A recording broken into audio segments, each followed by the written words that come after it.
Friends and welcome students in my YouTube channel Amit Gupta Drug Pharmacology. Today we discussing about the schizophrenia. जैसे हमने कल अपने बात की थी डिप्रेशंस की, अभी हम जो पढ़ रहे हैं वो मेंटल डिसऑर्डर्स पढ़ रहे हैं डिफरेंट टाइप के। मेंटल डिसऑर्डर में हमने पहला पढ़ा था आपका पार्किंसोनिज्म पढ़ा था, उसके बाद हमने स्ट्रोक देखा था, फिर मैंने कल आपको डिप्रेशन पढ़ाया था। आज हम नया टॉपिक स्टार्ट करते हैं schizophrenia। schizophrenia मतलब क्या है? जस्ट इसमें हम एक तरह से कहते हैं आदमी का पागलपन या आदमी थोड़ा पागल हो जाता है। साइकोसिस की जो प्रॉब्लम है, साइकोसिस की जो प्रॉब्लम है वो आल्सो ये एकदम schizophrenia is a type of साइकोसिस भी कह सकते हैं, मतलब एक तरह से पागलपन की बीमारी है, इट्स द सिजोफ्रेनिया। ठीक है, द साइकोसिस are the major psychiatric disorders. साइकोसिस है वो मेजर साइकेट्रिक डिसऑर्डर्स हैं। These include mental and behavior abnormality in which the mental capacity, mood, emotional compression of reality, communication and personal and social relations of the patients are disturbed. साइकोसिस यानी कि schizophrenia की बात मैं कर रहा था, तो ये आपके एक मेजर साइकेट्रिक डिसऑर्डर्स हैं। इसमें क्या होता है, इसमें मेंटल और बिहेवियर एबनॉर्मलिटी जनरेट होती हैं। मेंटली भी एबनॉर्मलिटी होंगी, साथ में बिहेवियर एबनॉर्मलिटी होती हैं, in which includes the mental capacity, mood, emotionals, comparison of reality, communication and personal and social relations of the patient are disturb. जिसमें क्या होता है कि पेशेंट की मेंटल कैपेसिटीज़ होती है, उसमें एबनॉर्मलिटी आती है। मूड और इमोशनल होता है, जो मूड और उसका होता है, इमोशंस होते हैं, वो अभी आपके एबनॉर्मलिटी आती है।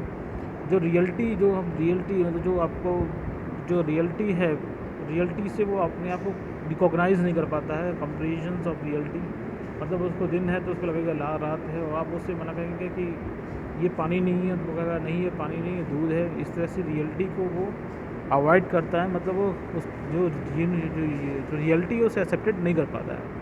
Communication and personal and social relations of the patient are also. Patients का जो होता है कम्युनिकेशन प्रॉपर तरीके से नहीं हो पाता है, पर्सनल लेवल पे और सोशल लेवल पे भी रिलेशंस के अफेक्टेड होते हैं, डिस्टर्ब होते हैं due to this mental disorders. These are distorted to the extent of the patients not able to meet the demand of the normal day-to-day life। इस डिस्टोरेशन की वजह से क्या होता है कि पेशेंट्स क्या होता है कि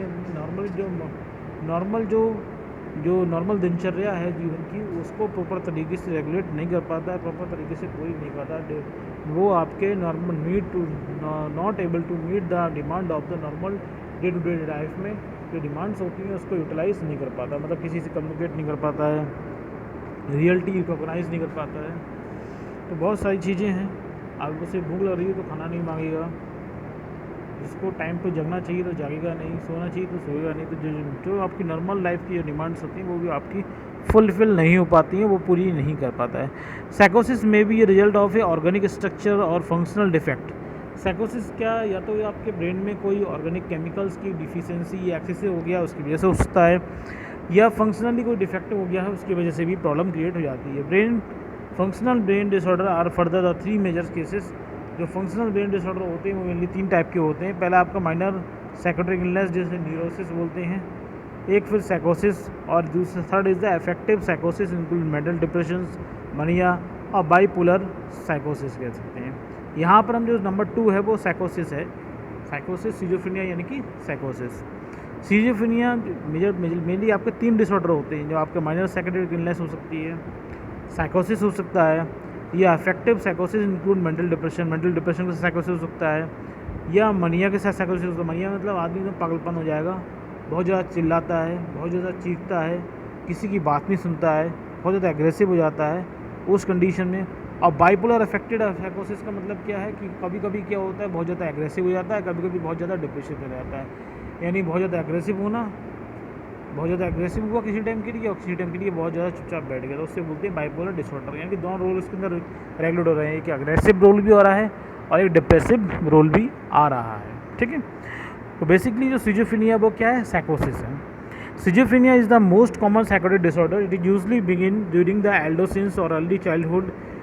ये अब देखा गया है कि आपका जब एडोलेसेंस यानी कि जो युवा अवस्था है उसमें कभी कभी हो जाता है, और उसके साथ साथ ही there is a strong hereditary component in aetiology of the schizophrenia.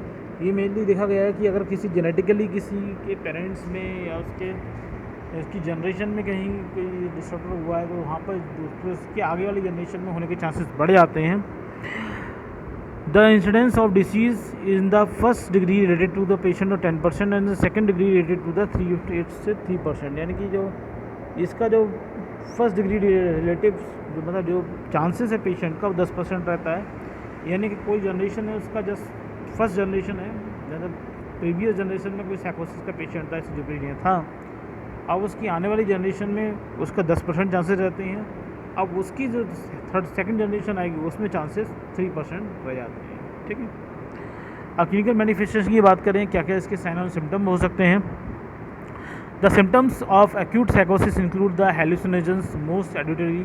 Hallucination मतलब क्या, उसे अलग अलग तरह की आवाज़ सुनाई देंगी, अलग अलग तरह का वहम रहेगा, किसी ने कुछ कह दिया है, मतलब बहुत सारे हेलुसिनेशन मतलब मोस्टली एडिटरी, मतलब मोस्टली डिफरेंट टाइप की उसकी आवाज़ सुनाई देगी, लेकिन रियलिटी में वो ऐसी कोई आवाज़ नहीं आ रही है, लेकिन मुझे लगेगा कि मुझे कोई बुला रहा है, कोई मुझसे बातें कर रहा है, कोई उस कमरे में है जबकि है नहीं, इस तरह की कंडीशन बन जाती है।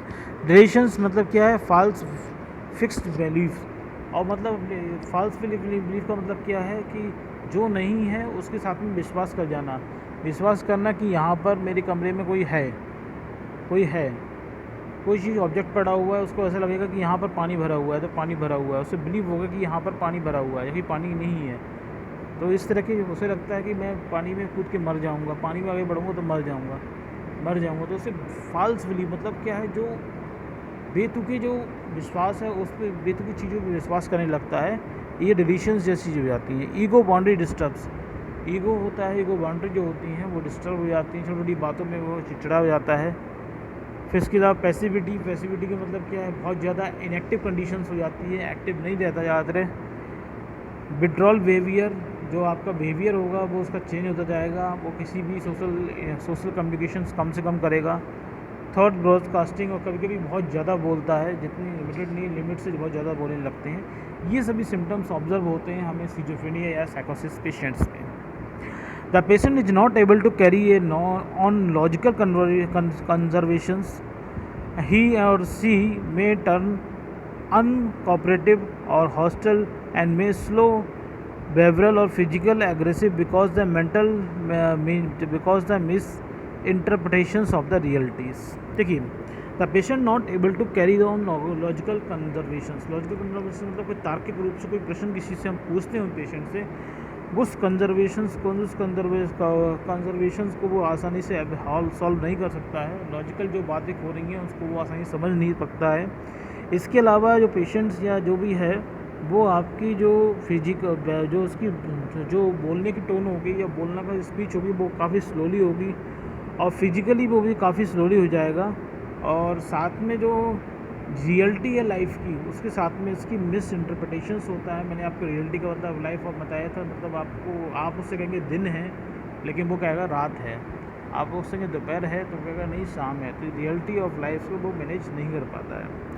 Self care skillness are impaired and patient frequently dirty, self care skillness होते हैं वो भी डिस्ट्रॉय हो जाते हैं, वो डिस्टर्ब हो जाते हैं, पेशेंट गंदा रहना शुरू कर देता है, फ्रिक्वेंटली डर्टी रहता है, unkempt and has poor hygiene in general, अपनी साफ़ सफाई नहीं रखता, हाइजीन प्रॉपर मेंटेन नहीं रख पाता है। स्लीप और एपेटाइट आर ऑफन डिस्टर्ब, उसकी स्लीप नींद और भूख दोनों डिस्टर्ब हो जाती है, या तो नींद बहुत ज़्यादा लगेगी या नींद बहुत कम लगेगी, या तो भूख बहुत ज़्यादा लगेगी या भूख बहुत कम लगेगी।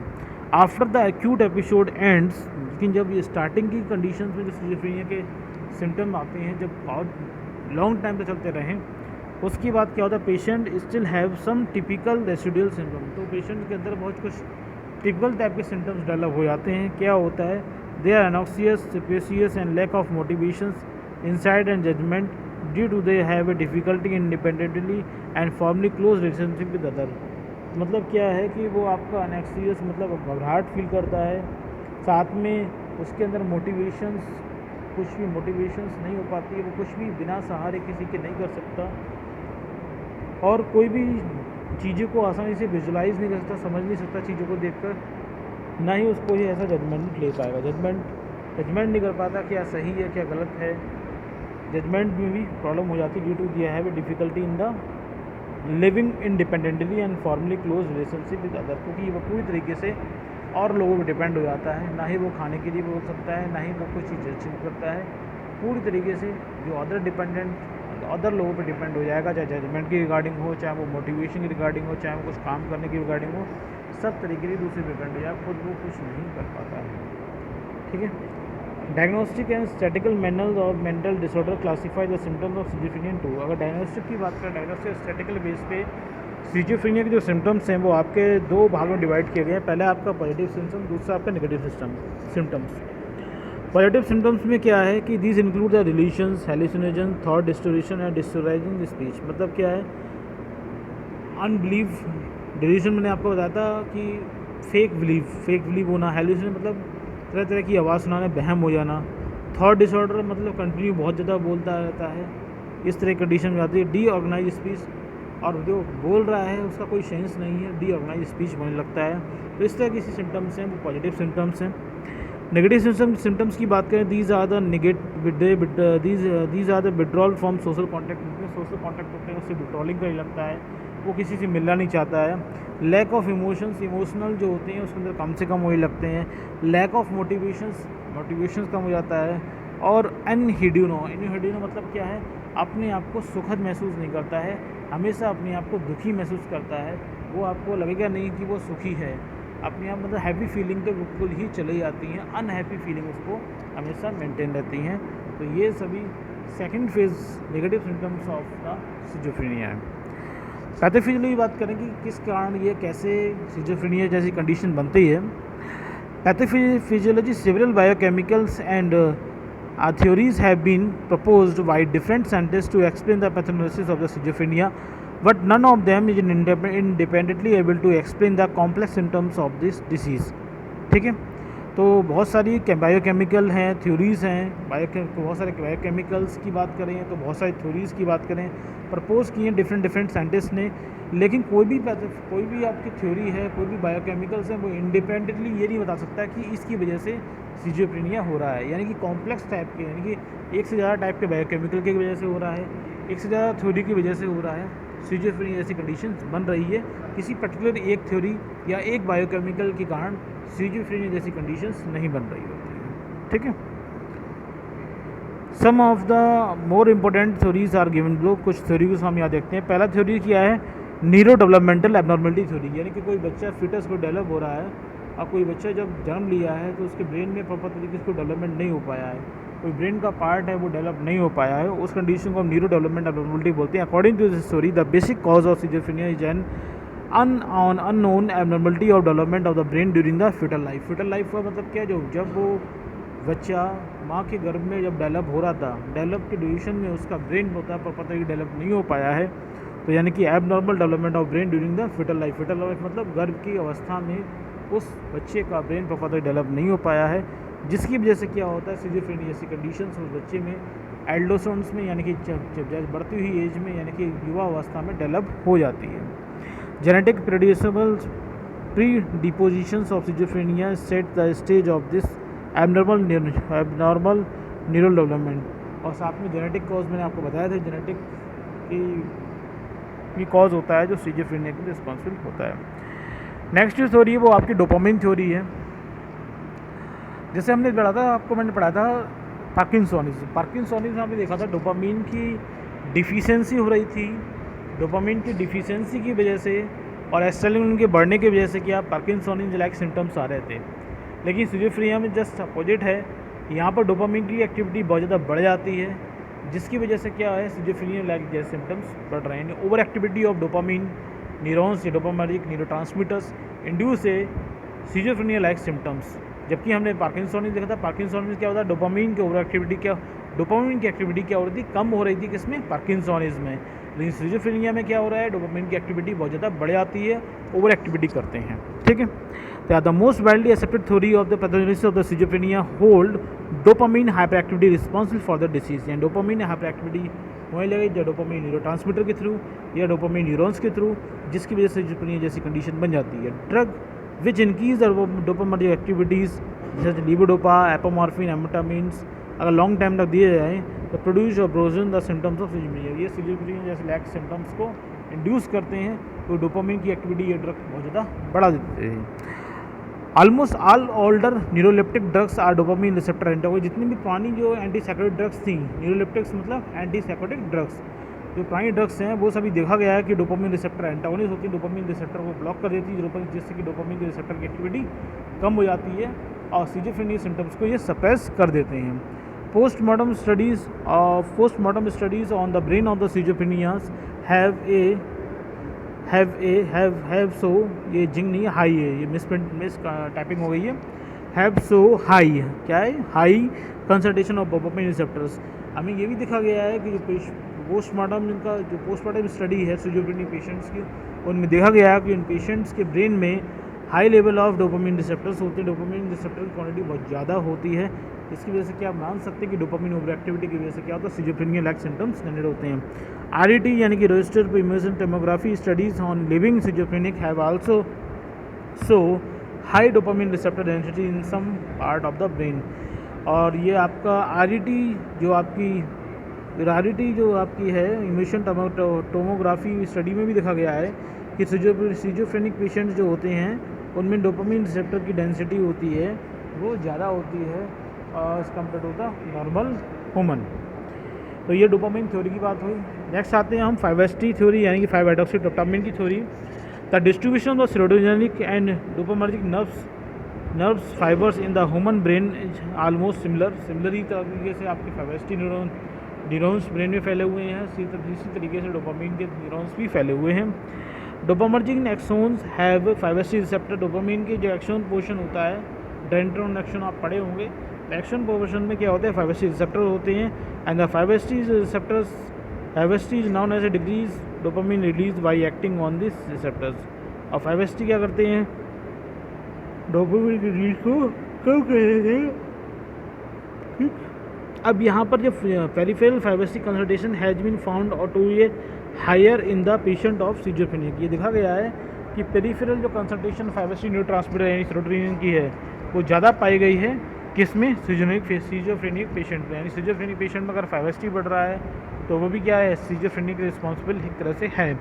इन एडिशन LSD यानी कि लाइसिनिक एसिड जो डाइथैलामाइड जो कि हम भांग से मिलता है, LSD यानी कि जो लाइसर्गिनिक एसिड डाइथैलामाइड जो कि हमें भांग से, जो भांग है जो हम लोग खाते हैं उस भांग में एक केमिकल होता है, वो क्या करता है, which is a 5-HT antagonist, जो 5-HT एंटागोनिस्ट है, and produce hallucinations and other sensory disturbance like the symptoms of schizophrenia. जो 5-HT रिसेप्टर को ब्लॉक कर देते हैं और ये क्या करते हैं, 5-HT रिसेप्टर जब ब्लॉक हो जाता है तो हेलुसिनेशन मतलब कन्फ्यूजन, हेलुसिनेशन मतलब वहम होना और सेंसरी डिस्टर्बेंस हो जाता है like a symptom of schizophrenia. Symptom जैसे सिजोफ्रेनिया जैसे सिम्टम्स इंड्यूस हो जाते हैं। आपने देखा होगा जब किसी को भांग का नशा होता है तो वो पागल हो जाता है मतलब उसके अंदर सिम्टम्स जो होते हैं वो सिजोफ्रेनिया जैसे इंड्यूस होने लगती हैं, क्योंकि उसको बहुत ज़्यादा वहम होने लगेगा। जैसे देखा होगा कि कहते हैं भांग खाने वाले पेशेंट क्या कहते हैं कि हम उड़ रहे हैं हवा में, लगता है जैसे हम उड़ रहे हैं, तो वहम तो ये हवा में उड़ रहे हैं, असली में तो ज़मीन चल रहा है, तो यानी हेलुसिनेशन हो रहा है, यानी वहम होना लगता है। अदर सेंसरी डिस्टर्बेंस होते हैं, सेंसरी जितनी नर्व सेंडिंग होती हैं वो भी आपके तरीके से डिस्टर्ब हो जाती हैं like a symptom of schizophrenia. The concentration of the normal metabolite of the 5-HT such as a dimethyltryptamine have been found to higher in the schizophrenic patients and diethylamines has LSD like actions। और ये देखा गया है कि 5-HT के जो metabolites product होता है जो है डाईमिथाइलट्रिप्टामिन होता है, वो सिजोफ्रेनिक पेशेंट्स में ब्रेन में ज़्यादा पाया जाता है।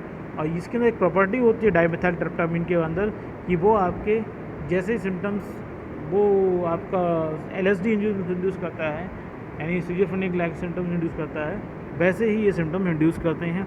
एक तरह से हम कह सकते हैं कि 5-HT के जो मेटाबोलाइट्स हैं, अगर वो 5-HT के मेटाबॉलिज्म बहुत ज़्यादा बढ़ जाए ब्रेन के अंदर, तो 5-HT के जो मेटाबोलाइज प्रोडक्ट बनता है वो अगर हाई कंसंट्रेशन ब्रेन में हो तो वो सिजोफ्रेनिया जैसे सिम्टम्स को इंड्यूस करेगा, सिजोफ्रेनिया जैसी कंडीशंस बनाएगा। नेक्स्ट बात करते हैं हम, नेक्स्ट पॉइंट इसी में ही है कि सम ऑफ द टिपिकल न्यूरोलेप्टिक्स, जो आपके नए न्यूरोलेप्टिक्स आए हैं, नए एंटीसाइकोटिक ड्रग्स आई हैं, clozapines are potent 5-HT receptor antagonist हैं, 5-HT रिसेप्टर एंटागोनिस्ट होते हैं and these drugs reverse the aggravation of schizophrenia patient by 5-HT antagonist. ठीक है, क्योंकि 5-HT एंटागोनिस्ट हैं और ये पोटेंट 5-HT एंटागोनिस्ट हैं। ये दीज ड्रग आर है जो आपके सिजोफ्रेनिया पेशेंट्स जो होते हैं उनके एग्रीवेशंस मतलब जो हायर टाइप के सिम्टम्स होते हैं उसको कम करने में काम आते हैं। ठीक है, तो एक तरह ये भी हुआ कि 5-HT की क्वान्टिटी बहुत ज़्यादा बढ़ जाए या उसके मेटाबोलाइट बढ़ जाएँ तो दोनों ही सिजोफ्रेनिक लाइक कंडीशंस को इंड्यूस करते हैं, चाहे 5-HT की बात करें चाहे 5-HT की मेटाबोलाइट प्रोडक्ट की बात करें। ठीक है, एक रोल क्या है, रोल ऑफ नॉरेड्रेलिन। नॉरेड्रेलिन भी कुछ हद तक रोल रहता है सिजोफ्रेनिया में। Patient of chronic schizophrenia have a increase the concentration of noradrenaline in the limbic system of the brain. Limbic system of the brain में देखा गया है कि नॉरेड्रेलिन की कंसंट्रेशन बड़ी होती है क्रोनिक सिजोफ्रेनिक पेशेंट में। हाई और नॉरेड्रेलिन कंसंट्रेशन में भी responsible for the affecting the component of the schizophrenia. ये भी हो सकता है कि नॉरेड्रेलिन की कंसंट्रेशन लिम्बिक कंसंट्रेशन बढ़ जाए, that are also responsible for the schizophrenic patients. ठीक है, and last is the glutamates. Role of glutamates भी कुछ हद तक है। तो glutamate oppose the dopaminergic inhibition of the activity of limbic system. Dopamine क्या करते हैं, ग्लूटामेट क्या करता है, डोपामिनर्जिक इनहिबिशन डोपामिनर्जिक एक्टिविटी को सप्रेस करने का काम करता है ऑन ग्लूटामेट। तो deficiency of glutamate produce symptoms similar like schizophrenia.